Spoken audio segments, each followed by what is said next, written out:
ሰላም ውድ የዩቶፒያ ሚዲያ ቤተሰቦች የቻናሌ ተከታታዮች እንዴት ሰነበታችሁ? እግዚአብሔር ይመስገን ከነመላ ቤተሰቦቼ እጅግ በጣም ደህና ነኝ። ለክርስትና እምነት ተከታዮች እንኳን ለብርሃነ ልደቱ አደረሳችሁ። የጌታችን የመድኃኒታችን ኢየሱስ ክርስቶስን የልደት በዓል አስመልክቶ ለየት ያለች ማቀርብላችሁ ነገር ዛሬ ይዤ መጥቻለሁ። ስለማን ነው?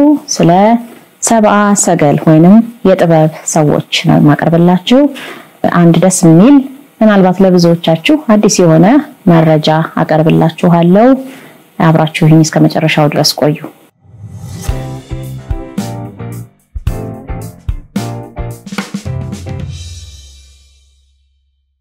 ሰብአ ሰገል ወይንም የጥበብ ሰዎች ማን ናቸው? አገራቸው የት ነው? የልደት በዓለት ማለትም ጌታችን መድኃኒታችን ኢየሱስ ክርስቶስ ከ2000 ዓመታት በፊት በቤተልሔም ከእመቤታችን ከቅድስት ድንግል ማርያም ሲወለድ ከየት ሀገር ተነስተው ነው ሄደው ስጦታ ወርቅ ዕጣን ከርቤ ሰጥተውት እጅ መንሻ ስግደትም አቅርበውለት የተመለሱት ከየት ነው?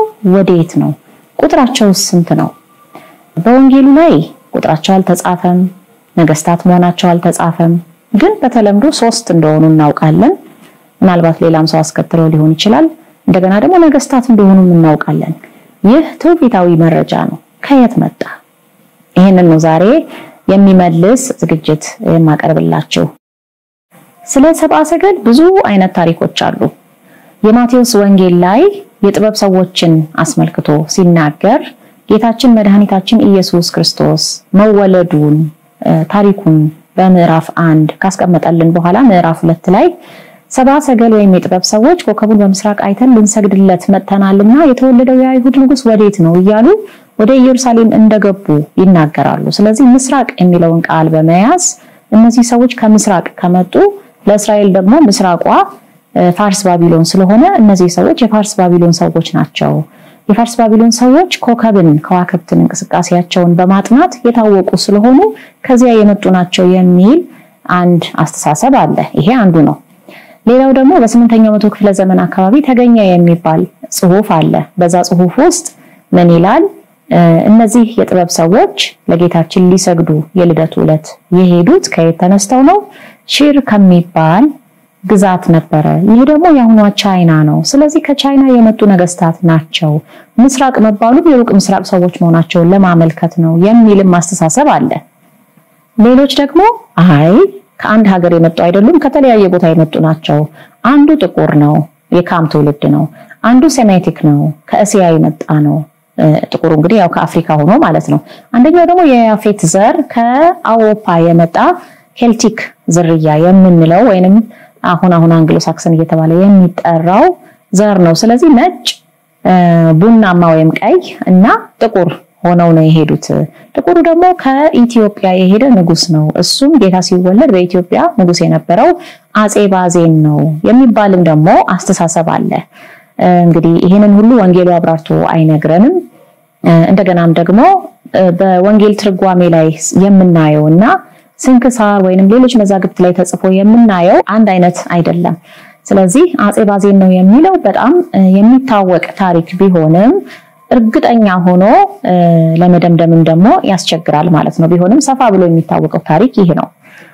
በሌላ በኩል ደግሞ እንግዲህ ከአጼ ባዜንም ጋር ተያይዞ በረደሸት የሚባል ፈላስፋ ጌታችን ከመወለዱ ከሺዎች ዓመታት በፊት የነበረ ውሃ ዳር ሆኖ ሲፈላሰፍ አንዲት ብላቴና ድንግል ሕፃን ልጅ ታቅፋ ኮከብም አብሮ አየና ያንን በሰሌዳ ላይ ስሎ ለልጆቹ በመስጠት እንዲህ አይነት ኮከብ ሲወጣ ስታዩ ድንግል ተወልዳለችና ወርቅ ዕጣን ከርቤ እጅ መንሻ ይዛችሁላቸው ሂዱ ብሎ ያንን እንዳስተላለፈላቸው ሰብአ ሰገል የሱ ዘሮች እንደሆኑ ምናልባትም ሀገራቸው እዚሁ ኢትዮጵያ ጣናም አካባቢ ሊሆን ይችል እንደነበረ ይሄንን የመሳሰሉ መላምቶችም ያሉባቸው መዛግብቶች አሉ።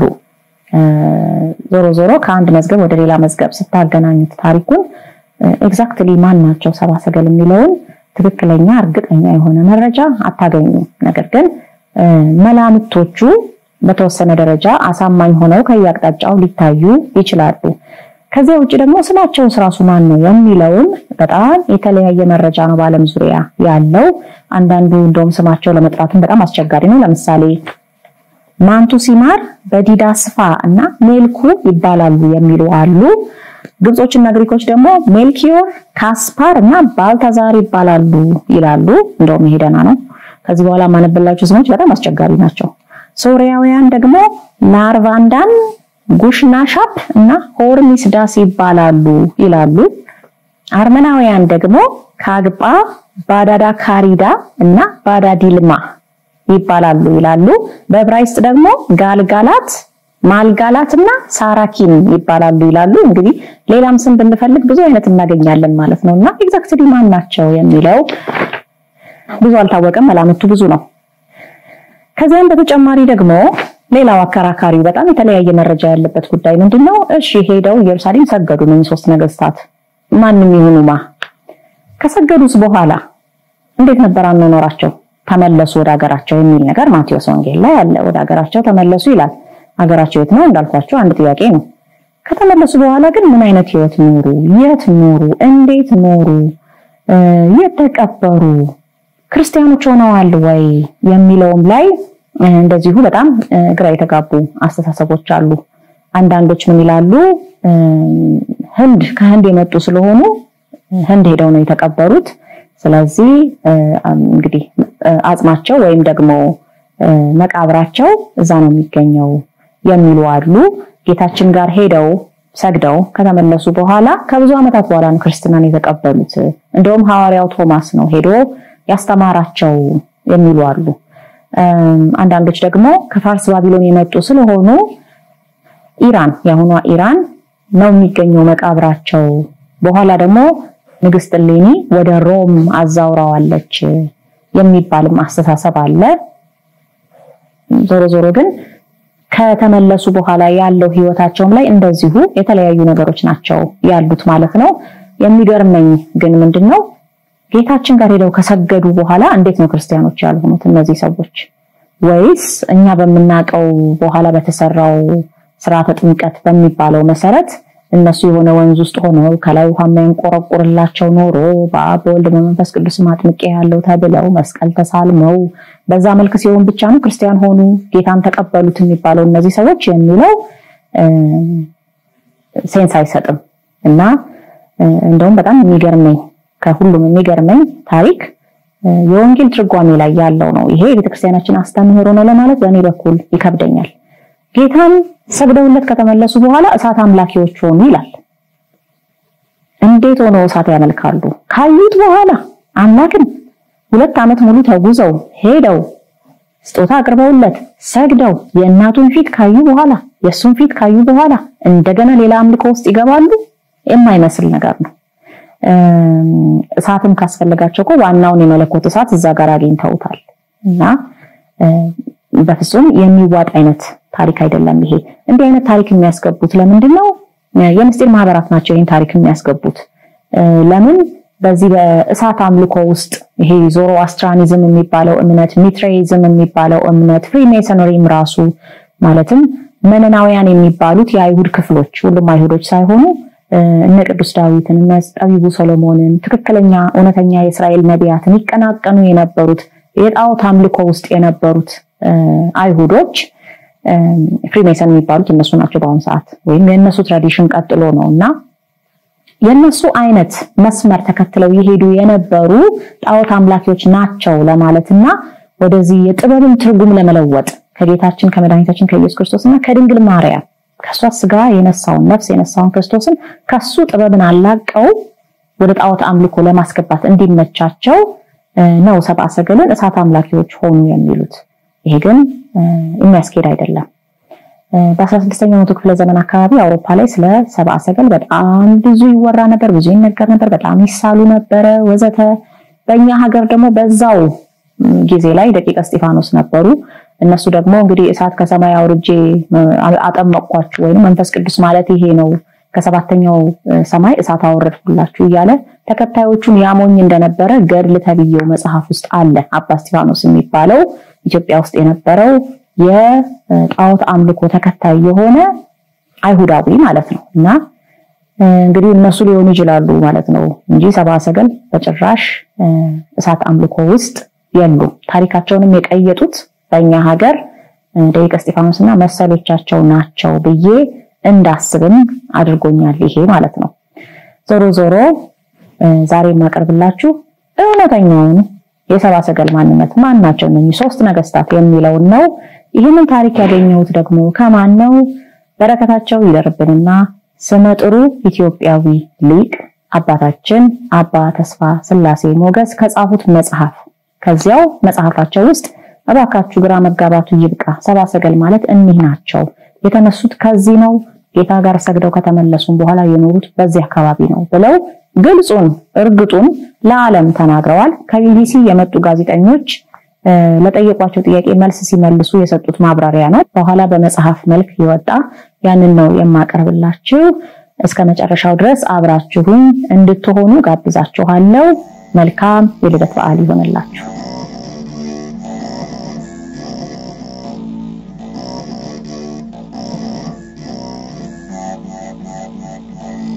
በጌታችን በመድኃኒታችን በኢየሱስ ክርስቶስ ልደት ጊዜ የሆነውን ታሪክ ወንጌላዊ ቅዱስ ማቴዎስ እንዲህ ጽፎታል።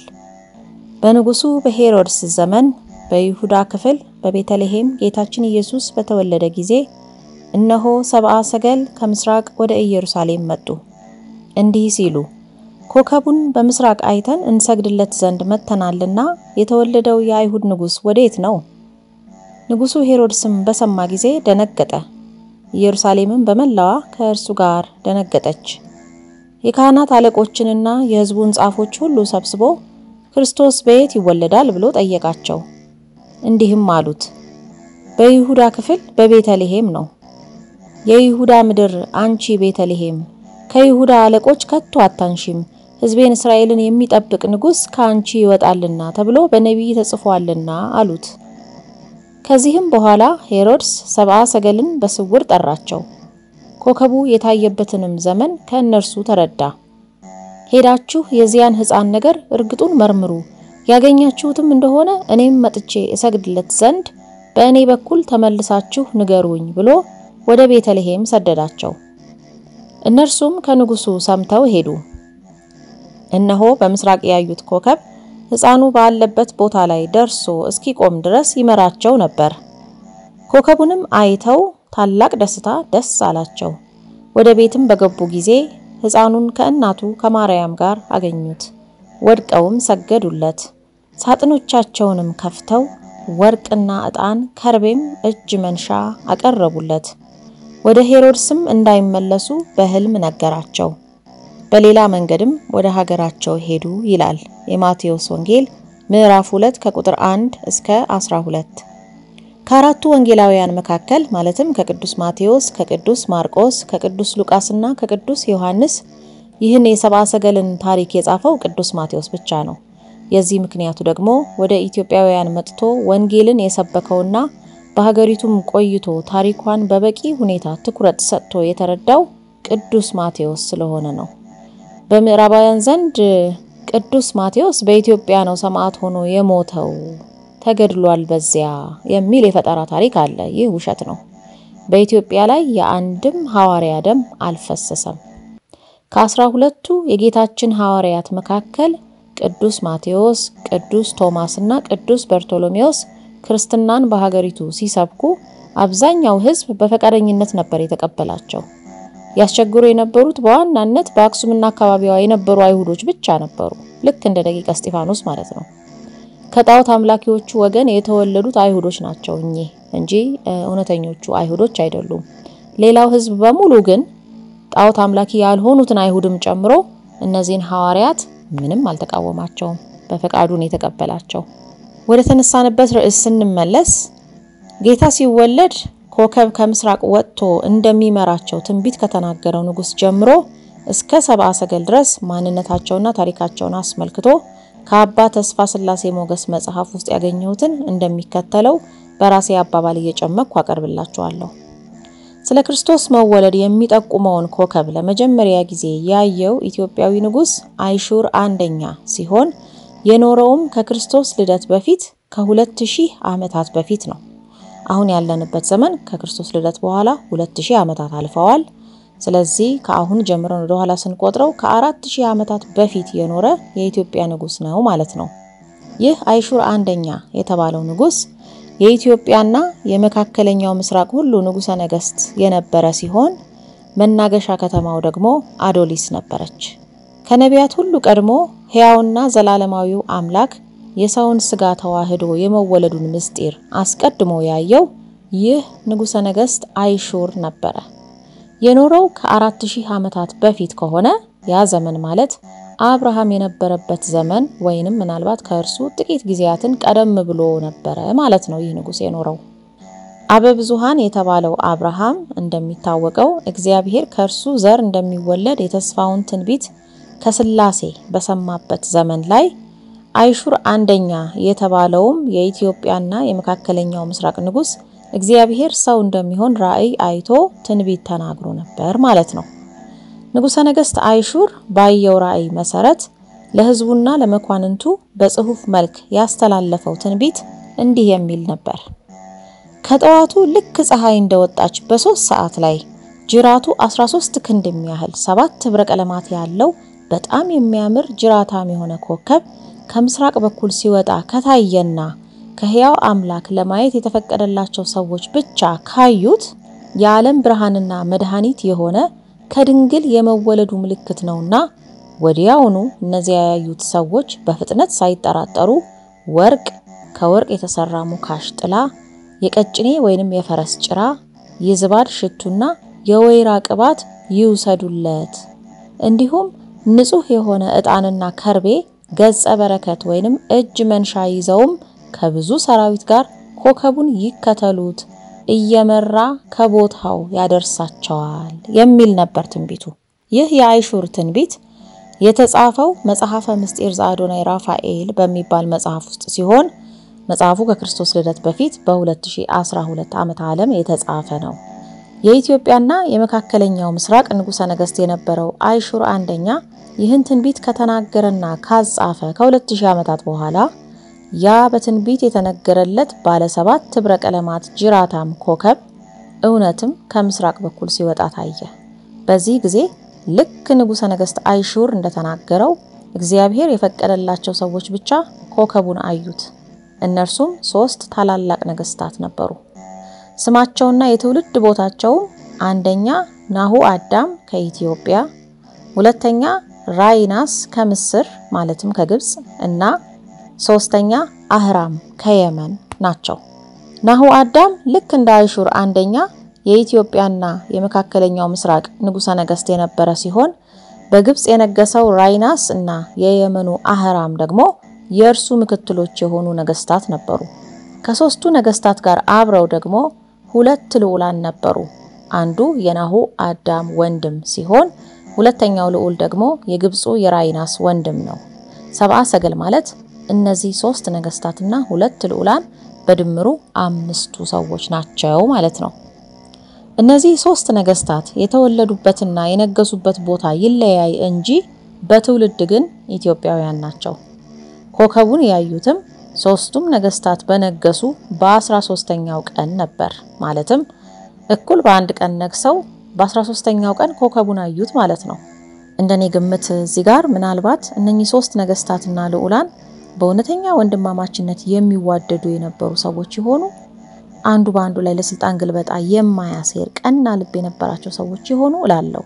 ምክንያቱም ያለ አንዳች ምክንያት ይህን ለመሰለ ታሪካዊ እድል እግዚአብሔር አያጫቸውምና ማለት ነው። ወደ ታሪኩ ስንመለስ 3ቱ ነገስታት ኮከቡን እንዳዩ አይሹር አንደኛ ከ2000 ዓመታት በፊት እንዳዘዛቸው ወዲያውኑ ተነስተው የታዘዙትን ስጦታ ይዘው በግመል፣ በፈረስ፣ በበቅሎና በአህያ ከብዙ ሰራዊት ጋር የሱዌዝ ካናል ዛሬ ከመከፈቱ በፊት በነበረው ደረቅ መሬት ላይ ተሻግረው ነበር ኢየሩሳሌም የደረሱት። ጉዞውም 2 ዓመታት ያህል ፈጅቶባቸዋል። በመጽሐፍ ቅዱስ እንደተጻፈው 70 ሰገል ወይንም እኒህ የጥበብ ሰዎች በኮከብ እየተመሩ መጥተው በድንገት ኢየሩሳሌም በመግባት ከተማይቱን አስጨነቋት። የኢየሩሳሌም ንጉስ የነበረው ሄሮድስም ከነሰራዊቱ ተሸበረ። ለምን ተሸበረ? ለወረራ ይሁን የመጡት ወይም ለሌላ ነገር ስለማያውቅ ማለት ነው። ጥበበኞቹ ነገስታትም በትንቢቱ መሰረት በኮከቡ እየተመራን ነውና የመጣ ነው የአይሁዶች ንጉስ የተወለደው በየትኛው የይሁዳ አውራጃ ነው ብለው ሄሮድስን ጠየቁት። ይህን ጊዜ የባሰ ተሸበረ። ከኔ በላይ ንጉስ ማን መጣብኝ ደግሞ በግዛቴ ብሎ ማለት ነው። ሄሮድስም ወዲያውኑ ካህናቱንና ጠንቋዮቹን ጠይቆ ነገሩ እውነት መሆኑን ስለተረዳ እናንተም እንደምታውቁት ሁሉ በቤተልሔም አውራጃ ነው። ነገር ግን ጌቶቼ እናንተ እጅ ነስታችሁ ስትመለሱ እኔም ተራዬን ሄጄ እሰግድለታለሁ በማለት ነገስታቱን በሽንገላ ቃል ተናግሮ ሸኝቷቸዋል። እርሱ ግን በወንጌል እንደተጻፈው ሕፃኑን ለመግደል በልቡ ያሰበ ነበር እንጂ ሄዶ የመስገድ ሐሳብ አልነበረው። ምክንያቱም ሕፃኑ አድጎ መንግስቱን እንዳይቀማው ማለት ነው። እነዚህ የጥበብ ሰዎች ወይም ሰብአ ሰገል ከሄሮድስ ተለይተው ሲሄዱ ኮከቡ እነርሱን መምራቱን ቀጥሎ በትንቢቱ መሰረት ሰማያዊው አምላክ ምድራዊ ሰው ሆኖ ከቅድስት ድንግል ማርያም በተዋህዶ ፍጹም ሰው ፍጹም አምላክ ሆኖ በቤተልሔም በከብቶች በረት ተወልዶ በእናቱ እቅፍ ሆኖ ጡት ሲጠባ አገኙት።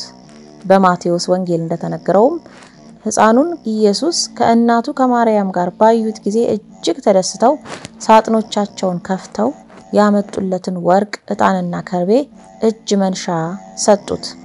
በዚህ ጊዜ ነብዩ ዳዊት እንዲህ ሲል የተናገረው ትንቢት ተፈጸመ። የኢትዮጵያ ሰዎች በፊቱ ይሰግዳሉ፣ ጠላቶቹም አፈርን ይልሳሉ። የተርሴስና የደሴቶች ነገስታት ስጦታን ያመጣሉ። የሳባና የአረብ ነገስታት እጅ መንሻን ያመጣሉ። የምድር ነገስታት ሁሉ ይሰግዱለታል፣ አህዛብም ይገዙለታል ይላል ነብዩ ዳዊት የተናገረው ትንቢት በመዝሙረ ዳዊት ምዕራፍ 71 ከቁጥር 8 እስከ 11 ይገኛል። ተርሴስ የተባለችው የዛሬቱ አዶሊስ ስትሆን ደሴቶች የተባሉት ደግሞ በባህር ውስጥ የሰጠሙትን ጨምሮ ዳህላቅና ሃኒሽ ናቸው። አረብ ማለት በቁሙ አረብ ሲሆን ሳባ ደግሞ ኢትዮጵያ ናት በማለት ይፈቱታል አባ ተስፋ። እንዲሁም በነብዩ በኢሳይያስም የሰራዊት ጌታ እግዚአብሔር እንዲህ አለ፣ የግብጽ ድካምና የኢትዮጵያ ንግድ ቁመተ ረጃጅሞችም የሳባ ሰዎች ወደ አንተ ያልፋሉ፣ ለአንተም ይሆናሉ፣ እጆቻቸውንም ታስረው ይከተሉሃል፣ በፊትህም ያልፋሉ፣ ለአንተም እየሰገዱ በእውነት እግዚአብሔር በአንተ አለ፣ ከእርሱም ሌላ አምላክ የለም ብለው ይለምኑሃል ተብሎ የተነገረው ትንቢት ጌታችን መድኃኒታችን ኢየሱስ ክርስቶስ ሲወለድ እጅ መንሻ ይዘው ኢትዮጵያውያኑ ነገስታትና ልዑላን በሰገዱለት ጊዜ ትንቢቱ ተፈጸመ ማለት ነው። ትንቢተ ኢሳይያስ ምዕራፍ 45 ቁጥር 14 ላይ የሚገኝ ትንቢት ነው። በእውነት እግዚአብሔር በአንተ አለ ሲሉት እግዚአብሔር አብ በህልውና ያለ ከአንተ በቀር ሌላ የለም። እዚህ ጋር ሰው ሆነህ ብትታይም ነገር ግን አምላክም ነህ፣ እግዚአብሔርነትህ ካንተ ጋር አለ። ካንተ በቀር ሌላ እግዚአብሔርነት ያለው አምላክ የሆነ ሰው የለም ማለታቸው ሲሆን ቁመተ ረጃጅሞቹ የሳባ ሰዎች እጆቻቸውን ታስረው ይከተሉሃል የሚለው አባባል ደግሞ እደ ህሊናቸውን በፍቅር ሰንሰለት ታስረው ይከተሉሃል ለማለት እንደሆነ የትንቢተ ኢሳይያስ አንድምታ ወይንም ትርጓሜ ያስረዳል። እኚህ የጥበብ ሰዎች ለተወለደው ሕፃን ያመጡለት ስጦታም ትርጉም አለው። ወርቅ፣ ዘውድ፣ ጥላ፣ በትረ መንግስት የሰጡት እነዚህ ሁሉ እንግዲህ ከወርቅ የተሰሩ ማለት ነው፣ በወርቅ የተጠለፉ ማለት ነው። አንተ የነገስታት ሁሉ ንጉስ ነህ ለማለት ነው። ዕጣን፣ የወይራ ቅባት፣ ጭራ እና አክሊል የሰጡት ደግሞ አንተ የካህናት ካህን ወይም ሊቀ ካህናት ነህ ለማለት ሲሆን ከርቤ፣ በትረ መስቀልና ሽቱ የሰጡት ደግሞ አንተ የአማልክት አምላክ ነህ፣ ስለ ሰው ልጆች ሁሉ መከራና ስቃይን ለመጋራት ስትልም በመስቀል ላይ መራራ የሆነ ሐሞትን ትጠጣለህ ለማለት ነው። ትርጉሙ ያ ነው።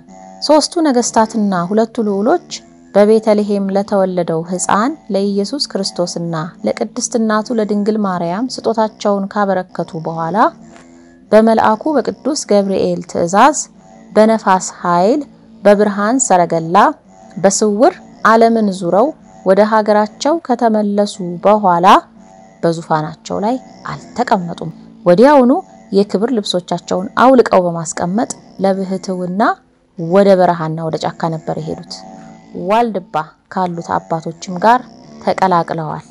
ምግባቸውም እንደማርና ወተት የምትጣፍጥ ለቅዱሳን ብቻ የተፈቀደች እጸዋሊ የምትባል ምግብ ናት። ሶስቱ ነገስታትና ሁለቱ ልዑሎች በትንቢቱ መሰረት እድለኞች ሆነው የሰውን ስጋ የተዋሃደውን የአምላክን ልደት በማክበራቸው ዛሬ በሕፃን መልክ ያያችሁት ተመልሶ ለዳግም ትንሣኤ መጥቶ እስከምታዩት ድረስ ሞትን አትሞቱም ብሎ ቅዱስ ገብርኤል ስለነገራቸው እስከ ዓለም ፍጻሜ ድረስ እንደ ሄኖክ እንደ ኤልያስና እንደ ቅዱስ ያሬድ በሕይወት ይኖራሉ እንጂ አይሞቱም። በዋልድባ ከስውራን ጋራ ይኖራሉ። ጌታ ዳግም ለፍርድ እስኪመጣ ድረስ በሕይወት ይኖራሉ ማለት ነው።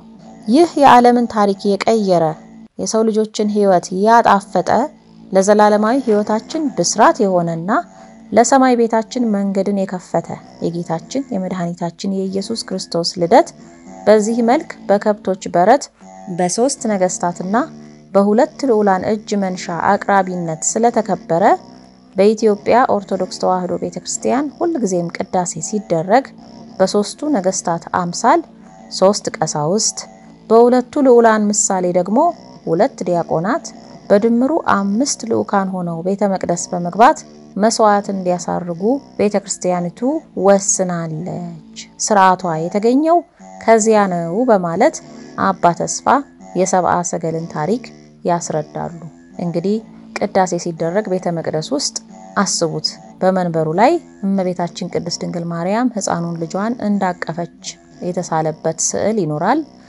በዚያ መቅደስ ውስጥ ደግሞ 3 ካህናትና 2 ዲያቆናት ሆነው ቅዳሴን ይቀድሳሉ ማለት ነው። ይህ በበረት ውስጥ የታየው ሁኔታ ድጋሜ በእያንዳንዱ ቤተክርስቲያን ውስጥ በቤተ መቅደስ ውስጥም ለመድገም ያንን ለማስታወስ ያንን አማናዊም ሥርዓት አድርጎ ለማስቀጠል የተደነገገ ሥርዓት ነው ማለት ነው።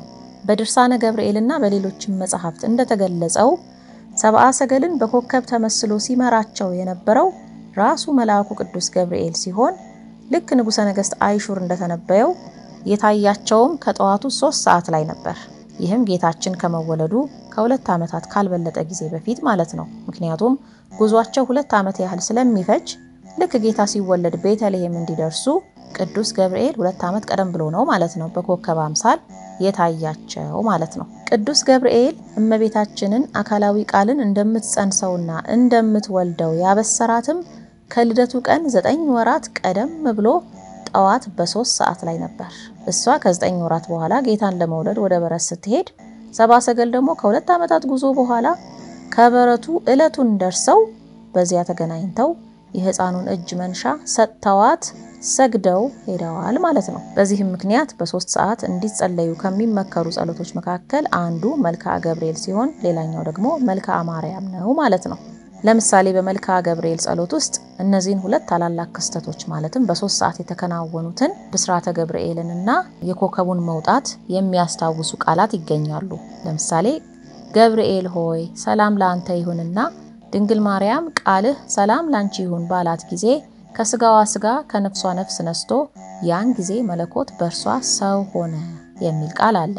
ደግሞም ድንግል ማርያምና ሕፃኑ ልጇ ኢየሱስ ክርስቶስ ካሉበት ምድረ ይሁዳ እስኪደርሱ ድረስ ሰብአ ሰገልን በኮከብ ምልክት የመራሃቸው ገብርኤል ሆይ ሰላም እልሃለሁ የሚልም ቃል አለ። ስለዚህ ለ3 ሰዓት ተገቢ የሆነ የሰላምታ ጸሎት ነው ማለት ነው።